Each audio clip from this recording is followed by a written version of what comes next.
Hello viewers, আসসালামু আলাইকুম। আজকে আমি করে দেখাবো আম পোড়ার শরবত।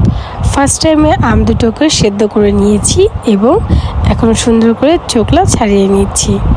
আমগুলো ছিল কিছুটা পাকা কিছুটা কাঁচা আর কি, মাঝামাঝি অবস্থায়।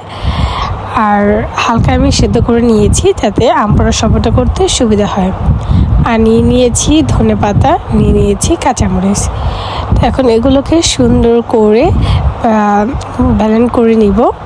তারপরে একটা পেঁয়াজে আমি নিয়েছি একটু বিট লবণ, কিছুটা গুঁড়া মরিচ এবং লবণ দিয়ে তৈরি করে নাও। দেন গ্লাসের চতুর্মুড়ায় আমি একটু দিয়ে নিয়েছি।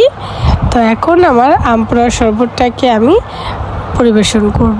তো আমি ব্যালেন্ডার করা হয়ে গিয়েছে। তো এখন আমি একটা লেবু দিয়ে সুন্দর করে একটু ডেকোরেশন করে আম পোড়ার শরবতটাকে রেডি করে ফেলবো। চাইলে আপনারাও এর ভিতরে একটু লেবুর রস দিতে পারেন যাতে ফ্লেভারটা একটু ভালো হবে আর কি।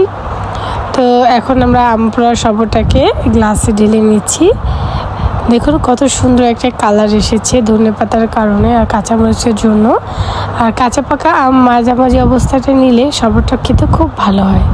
তা আমার শরবত রেডি, চাইলে আপনারা বাসায় করে নিতে পারেন। তো আমি একটু লবণ দিয়ে নিয়েছি।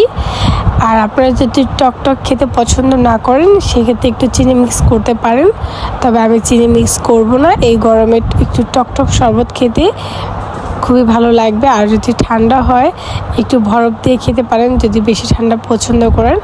আবার কেউ নর্মাল খেতে পারেন। আল্লাহ হাফেজ।